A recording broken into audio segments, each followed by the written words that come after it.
you, Madam Speaker. Thank you, our dear Majority Leader, and to the sponsor, Chairman of the Committee on Ethics. Paborito ko po si Kuli Desma. Sino ba ang tunay na baliw? Yung bang sinilang sa pag-iisip ay kapos? O gusto ang isip, ngunit sakim naman na lubos? Ang mga social media posts and speeches ni Kong Kiko Barsaga na bumabatikos sa pamahalaan sa Administrasyong Marcos at iba pang opisyal ng pamahalaan kabilang na ang Kamara at Senado. Kaano man ka-provocative o ka-harsh, ito ay hindi sapat na dahilan upang pagkaitan natin ng kinatawan ang daan-daang libong mamamayan ng Dasmariñas, Cavite. The House has already imposed suspensions for the same conduct. An expulsion based on substantially identical acts are excessive and disproportionate. My concern is whether expulsion would be perceived as punishment for dissent rather than on genuine disorderly behavior. A court would likely be reluctant to interfere with the House's internal disciplinary powers. However, from a constitutional law perspective, expelling a representative for criticism, harsh language, and controversial social media posts would be difficult to defend as a proportionate exercise of the expulsion power. Si Kiko Barsaga ay hindi nagnakaw sa kaban ng bayan. Si Kiko Barsaga ay walang conflict of interest di tulad ng mga contractors na iniiwasang imbestigahan ng Kamara. Si Kiko Barsaga ay hindi nagpasok ng mga kahinahinalong alokasyon sa national budget. Si Kiko Barsaga ay dumadalo sa sesyon di tulad ng mga maraming kinatawan, hindi mo nakikita sa plenaryo pero laging present sa attendance record ng Kamara. This is simply a tyranny of the supermajority to please those in power that were offended by Representative Kiko Barsaga. Ito ay pagpapatahimik sa mga hindi sumasang-ayon. Minsan, dumalo ako sa burol ng aking kamag-anak ng aking high school classmate. Pinakilala ko sa mga naroroon. Si Egay po, kaklase ko, congressman ng Caloocan. Hindi po buhaya yan. Matino yan. Napaisip ako. Nasabi ni Kiko Barsaga sa kanyang FB post, "This house is a crocodile farm." This is not just himself speaking. Actually, it is a reflection of what the people think and view us. Honorable Erice, have another minute. Sa South Lounge, sa Huntahan, hindi naman kinakaila, marami. Uusap-usap tayo. Na-admit natin, hindi maganda ang tingin sa atin ng mamamayan after the flood control anomaly. Hindi kasalanan ni Kiko Barsaga kung buwaya at korap ang tingin ng maraming Pilipino sa atin. Hindi kasalanan ni Kiko kung mababa ang tingin sa Kongreso. Tayong lahat ay may pananagutan dito. Sa imaing ito, maraming aligasyon ng korupsyon. Yung ombudsman mismo ang nagsasabi, there are a lot of contractors dito sa Kamara, pero bakit hindi natin ito iniimbestigahan? Conflict of interest, anomalous budget and infrastructure, pork barrel, patronage politics using government funds, bundat ng mga political dynasties. Ngunit sa halip na linisin natin ang ating hanay at magbago sa ating mga gawi, pinili nating magalit, mainsulto at parusahan ng mga nagsasalita. Galit tayo, nasasaktan tayo sapagkat may kasabihan. Truth hurts! Kailangan pag-isipan natin itong mabuti.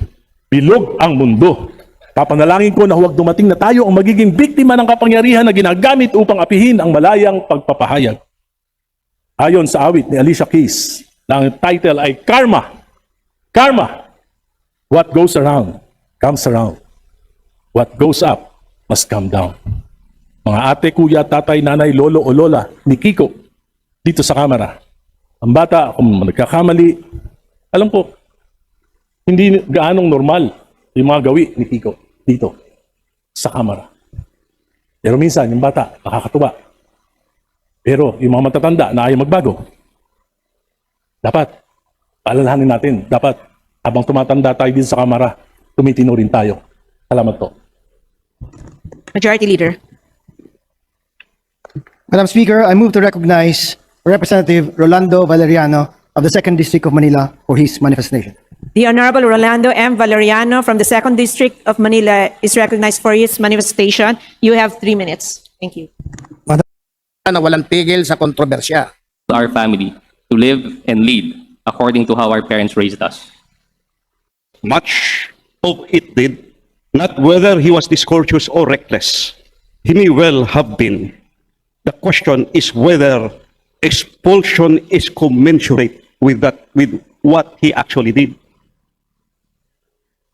Madam Speaker, this House did not look far for the standard it has already set within its own hands.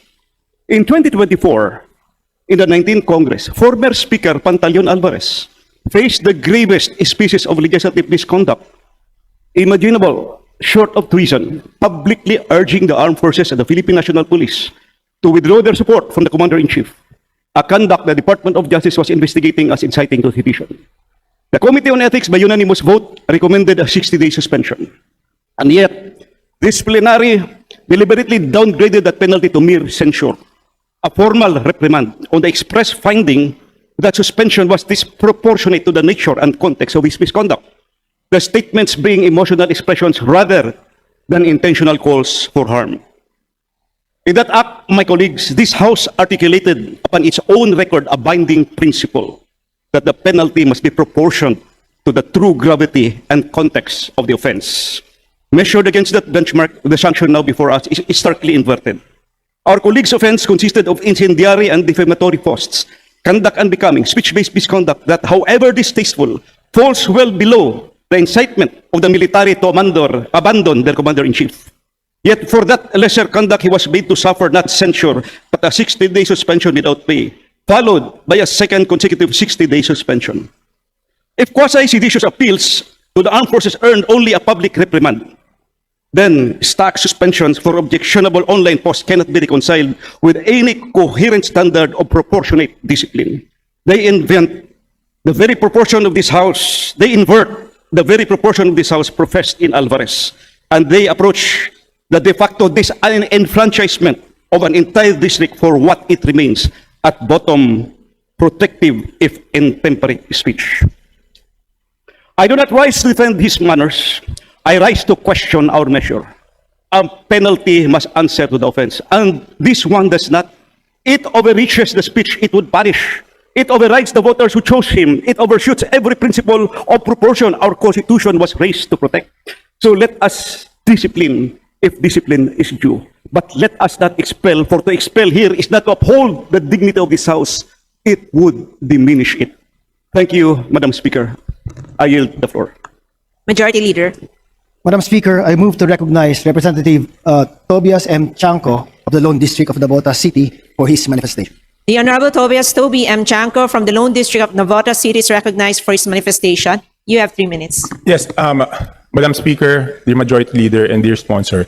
First of all, I would like to clarify that I'm not making a manifestation, but I would like to interpolate the sponsor regarding the measures that he has recommended. The Honorable Toby Chanco is recognized for his interpellation. Before I entertain the query of the Honorable Tobias Chanco, Madam Speaker, I would like to remind the body that tonight we are deliberating a committee report pursuant to a unique constitutional power that was given to Congress, which is the power to discipline our own ranks. This is not an ordinary piece of legislation. It is actually a quasi-judicial proceeding. That being said, Madam Speaker, I would like to hear what would the queries of the Honorable Chanco be. First of all, Madam Speaker, precisely that is the point. This is not an ordinary legislation. Hindi nga kami, kung hindi kami membro ng Committee on Ethics, hindi nga kami pwede magtanong doon. So kung hindi pa rin kami pwede magtanong dito sa plenaryo, ibig sabihin, hindi na sasagutin ng sponsor yung dahilan kung bakit kailangan isuspindi. Dapat hindi pa pwedeng manifestation lang to. Dapat sagutin nila at patunayan na katumbas ng pagkakasala ni Kong Kiko yung ipapataw nila na parusa. Madam Speaker, kung ang ordinaryong batas ginagawa natin, pinapayagan natin tanungin doon sa period of sponsorship. Ito ay period of sponsorship, so bakit hindi pa pwedeng tanungin? Hindi nga kami nakapagtanong doon sa Committee on Ethics dahil hindi kami membro. Madam Speaker, and with the indulgence of Representative Toby Chanco, nakalagay po mismo sa committee rules ng Committee on Ethics na maski ang non-member, maaari niyang malaman at maaari rin siyang makilahok as long as merong written request na ibinigay sa amin. As a matter of fact, Madam Speaker, there was even an instance wherein independent members of this Congress were able to join the deliberations of the Committee on Ethics even without the consent. I would like to express, Madam Speaker, my willingness to answer some questions from Representative Toby Chanco. Pero tulad nga na sabi ko kanina, isa po itong quasi-judicial proceeding. Nakalagay po mismo sa rules ng Committee on Ethics and Privileges. Na suppletory po ang rules of court. Parang husgado po, parang hukuman po ang ang ginampanan na role ng Committee on Ethics. Kaya po kami merong deliberation ngayon na binabasa at sinusponsoran sa floor. Kaya po tayo nagkakaroon ng pagkakataon na makapag-manifest ang ating mga miyembro para mag-guide po tayo kung paano po tayo boboto. At sa pagkakataong ito, nais ko pong malaman kung ano po ang katanungan ni Representative Chanco dahil hindi ko naman po pinipigilan ang maski sinong miyembro na mag-raise ng question before the Committee on Ethics. Madam Speaker, tama po, pwede nga po kami mag-attend ng Committee on Ethics, dumalo po ako, pero hindi kami pwede magtanong doon. Pwede lang kami mag-manifest. Ngayon, parang huwag na lang natin pagtalunan kung bakit gusto mo na malaman yung tanong ko bago sagutin. Let us just rule on it. Pwede ba magtanong o hindi? Ayoko Madam naman Speaker, na magtatanong ako. I yield to questions from Representative Toby Chanco.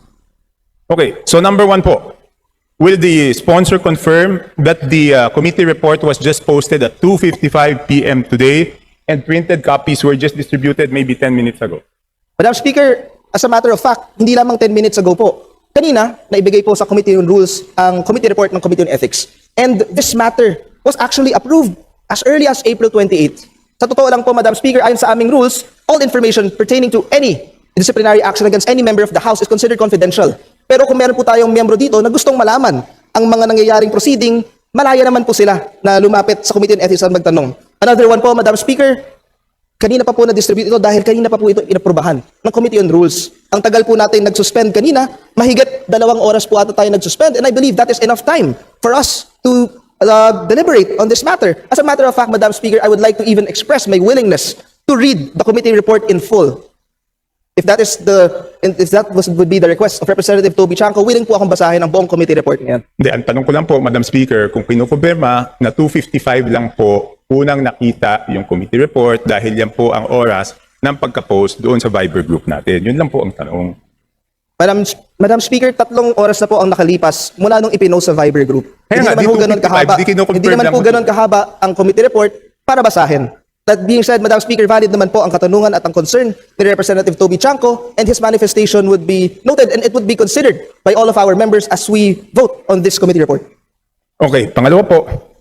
Si Kong Kiko Barsaga po ba ang nakasira ng dignidad, integridad, at reputasyon ng House of Representatives? Yung pa bang sinasabi niya ang nakasira? Ibig sabihin, kahit tawagin niyang House of Crocodiles to, kung hindi naman sira yung integridad ng House, yung bang sinasabi niya ang nakasira o may mga ibang bagay na nakasira? Para sa akin po, Madam Speaker, napakahalaga na kung titingnan natin ang ating committee report, merong specific complainant, merong specific respondent, at merong specific causes of action that are complained of. I mentioned this, Madam Speaker, in my sponsorship speech. Una, disruptive physical demeanor, repeatedly interrupting actual plenary sessions, engaging in loud outbursts, distracting members. 2, mockery of leadership, yung pag-superimpose ng animated crocodiles over members, unauthorized and slanderous live broadcast. Kung tututukan ko po ng telepono sa harapan ng mukha mo, ito po ay pinadiringgan po namin sa Committee on Ethics at ito po ang naging pasya ng aming mga miyembro na patawan po ng expulsion ang ating respondent. It should also be noted, Madam Speaker, that it doesn't happen very often in this August chamber na meron tayong miyembro na haharap sa multiple ethics complaint.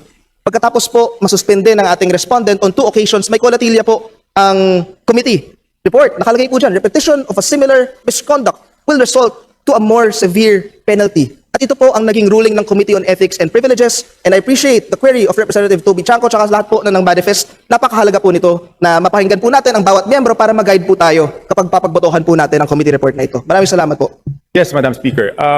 Agree naman po ako na may mga pagkakamali si Kong Kiko Barsaga. And even he will attest that pag nagkakamali siya, pinagsasabihan ko siya.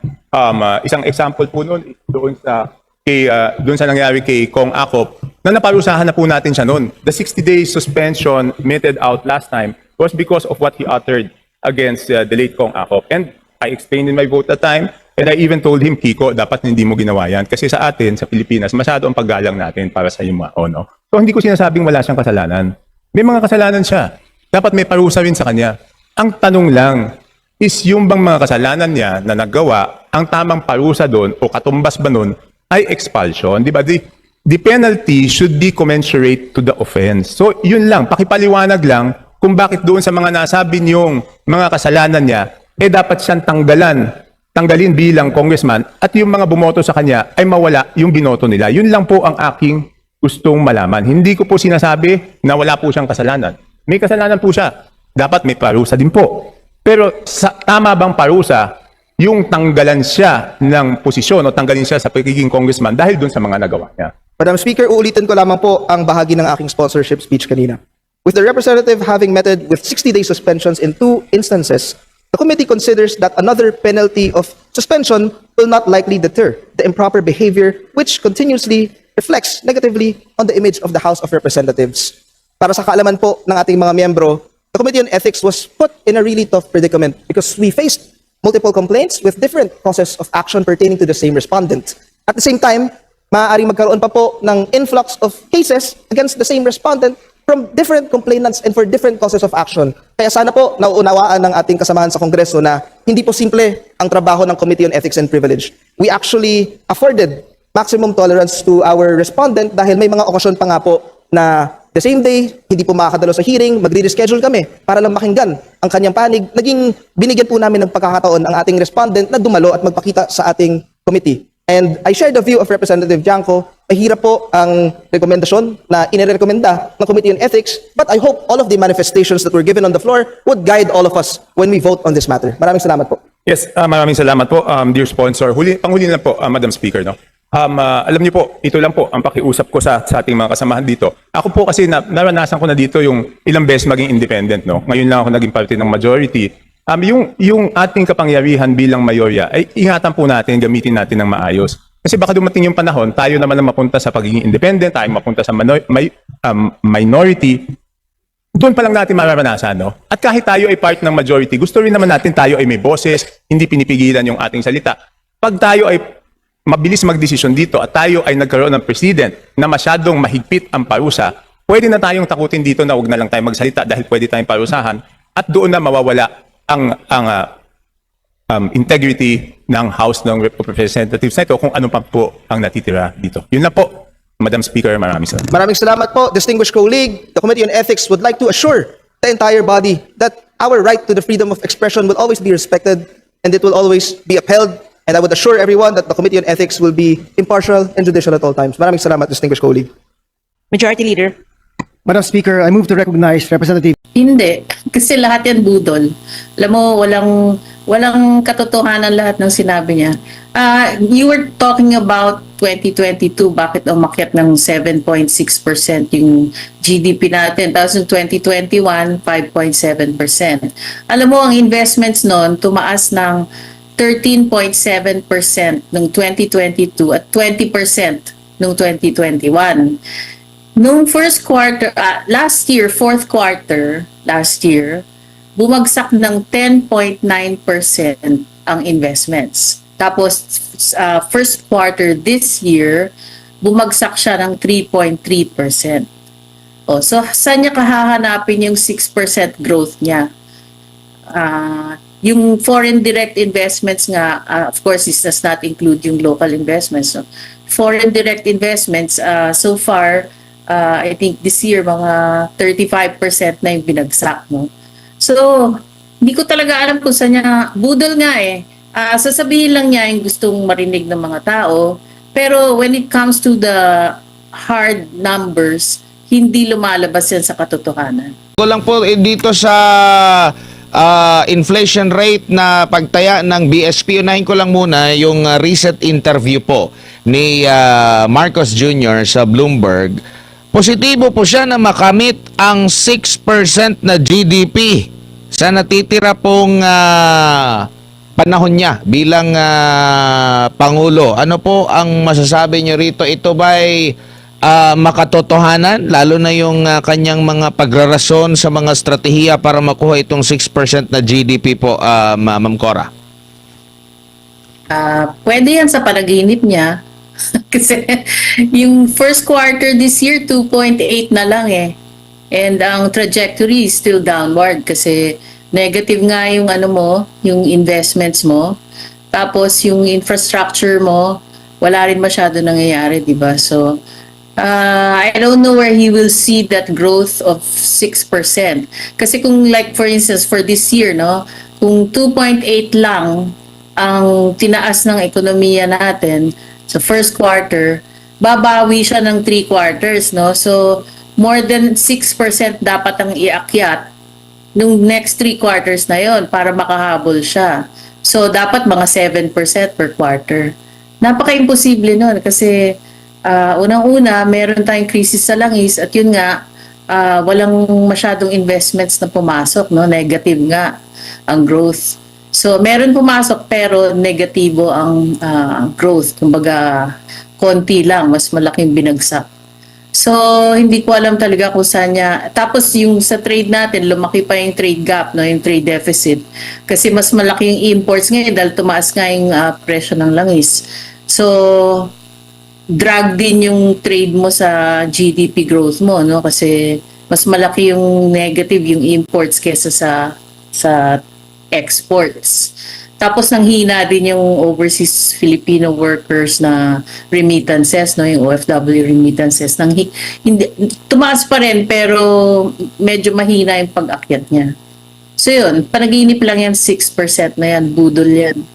Huli po tayong nakaabot ng mahigit 6 is nung 2022. So, alam natin kung kanino ito makikredit, no? 2022, 7.6%, 2023, 5.5%, 2024, 5.7%, 2025, 4.4%. At nabanggit nyo nga po sa unang quarter po ng taon, 2.8%. Meron siyang mga binanggit dito, ha. Basahin ko lang po yung kanyang sagot, no? Dahil tinanong din siya kung ano bang strategiya niya para makamit itong 6%, above 6% na GDP, no? Ang sabi niya rito, quote and quote, of course it's investments because when it comes to production, our largest export in dollar terms is semiconductors. We have now moved away up the value chain from just pure fabrication to design, and that has put us in a very good position for the advent of data centers of AI. We have restructured even our tax incentives for investors. The ease of doing business is something that we've been working very hard on. Bring down the cost of transportation. Digitalization is the key to everything. Ano pa ba rito? At iba pa. Yung mga nabanggit niya, pati yung ano pala, workforce natin, sabi niya dito, the other part that we immediately identified because in our economy, what we always consider our greatest asset is our workforce. We have relatively young workforce. We have a workforce that is used to working with foreign entities because of our diaspora. They're relatively well-trained. But we have to do the reskilling and the upskilling. We also have changed our system of education in a way, the new technologies, the new kind of skills that are required. Ito po ba ramdam niyo po ang mga pinagsasabi ng Pangulo? Hindi. Kasi lahat yan budol. Alam mo, walang katotohanan lahat ng sinabi niya. You were talking about 2022, bakit umakyat ng 7.6% yung GDP natin. Tapos yung 2021, 5.7%. Alam mo, ang investments noon, tumaas ng 13.7% noong 2022 at 20% noong 2021. Noong first quarter, last year, fourth quarter, last year, bumagsak ng 10.9% ang investments. Tapos, first quarter this year, bumagsak siya ng 3.3%. So, saan niya kahahanapin yung 6% growth niya? Yung foreign direct investments nga, of course, this does not include yung local investments. So, foreign direct investments, so far, I think this year, mga 35% na yung binagsak. No? So, hindi ko talaga alam kung saan niya, budol nga eh. Sasabihin lang niya yung gustong marinig ng mga tao. Pero when it comes to the hard numbers, hindi lumalabas yan sa katotohanan. Opo, ma'am, si MJ po ito. Ma'am, yung inflation rate po sa buwan ng Mayo, sabi po ng Bangko Sentral ng Pilipinas, posible rang umabot sa 7.9%. Para po sa ordinaryong Pilipino, ano pong magiging epekto nito, ma'am, sa pang-araw-araw na buhay? Yung ano, yung 7.9, ano yan, nangyari na yon, 'di ba? Kumbaga Mayo tapos na eh. Hunyo na tayo. So, kumbaga ang ginagawa lang ng BSP, minamanage lang nila yung expectations ng mga tao. Pero alam na naman ng mga tao na tumaas talaga yung presyo ng bilihin eh, 'di ba? So, mananatiling mataas yan kasi yun nga, hanggang hindi natatapos itong krisis sa langis at saka hanggang hindi mahina yung response ng gobyerno sa yung pag-monitor ng mga presyo ng mga bilihin at saka ng langis, mananatiling mataas ang presyo ng mga bilihin. At ang nangyayari talaga sa inflation or sa pagtaas madaling magtaas pero yung pagbaba mabagal. Usually ganun eh. So hindi mo pwedeng asahan na maski bumagsak ang presyo ng krudo sa pagdaigdigang merkado, hindi rin kagad bababa yung presyo ng gasolina dito. Kasi nga walang kontrol ng gobyerno kasi private sector ang nagdi-determine ng ating oil prices dito eh. Kasi wala namang kakayanan ng gobyerno na mag-angkat ng wala tayong storage, wala tayong strategic reserve. So, hindi siya pwede makipag-compete sa private sector na tanging nagtitinda ng langis dito sa Pilipinas. Opo, ma'am, meron po kaming na-flash kanina po na PubMat. Yun po ang Business Confidence Index. Ano pong ibig sabihin nito, ma'am? Lalo po pinagmamalaki po ng administrasyon. Yung pong kalang mga pledges, mga negosyo na po na papasok sa Pilipinas soon. Galing pong Japan. Isa pang budol yan, di ba? Sinasabi nila, pataas ang kumpiyansa. Pero pag tinignan mo ito laging ginagawa ng Bangko Sentral to. Matagal na nilang ginagawa tong survey na to, no? So every month naglalabas sila niyan. So, nung April, bumagsak na yan ng 24%, no? Tapos ngayon, bumagsak pa lalo, naging ilan siya, 35% yata. Opo, negative 35.8 ma'am mula po sa negative Yes, so 24.3. almost 36% yung binagsak. So ang ibig sabihin niyan, mas maraming pessimistic na mga negosyante kaysa sa optimistic. Ganyan. Kasi nga nagtaas ang mga presyo, alam mo mga negosyante pag tumaas ang presyo ng mga bilihin, apektado talaga ang operations nila, no. So dito sa Pilipinas, mataas ang presyo ng kuryente at saka ng langis at saka iba pang bilihin. So yung importation cost din, tas nanghihina pa yung piso. Marami kasing mga raw materials natin ini-import din eh. Ganon. So, maski yung mga exports natin, yung input nila, imported rin. So, kumbaga, kung mahina yung piso, mas mahal mag-import. So, nagiging disincentive yan talaga sa mga negosyante. Kaya, very pessimistic sila. So, yun ang ibig sabihin ng index na yun. Mataas ang level of pessimism or yung ang pananaw nila, hindi gaganda yung kondisyon para magnegosyo dito sa Pilipinas. Ma'am, ito po bang Business Confidence Index? Ito po ba ay mga negosyo lamang na mula po sa abroad, papasok ng Pilipinas? O ito po yung mga negosyo na nandito na? Domestic. Domestic. So ibig sabihin ma'am, marami pong mga negosyante ay nawawalan po ng kumpiyansa.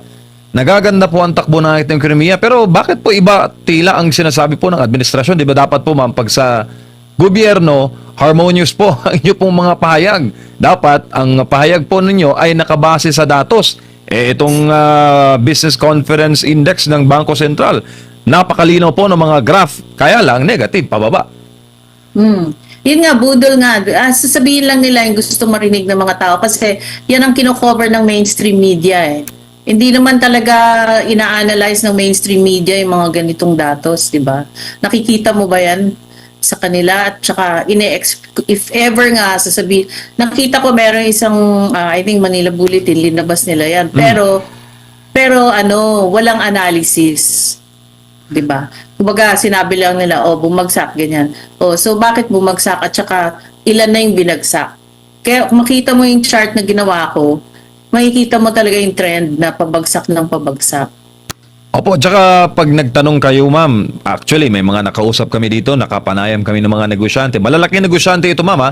Ang sektor po na kanila pong kinabibilangan ay nasa advertising industry. Ang mga kliyente po nila ng mga malalaking kumpanya, hirap raw po magbayad kasi nga walang income, napaka-crisis. Ito pala ang resulta, ma'am. Negative na pala, no? Oo, mahina ang merkado. So, kung mahina yung merkado, sino bibili ng mga produkto nila?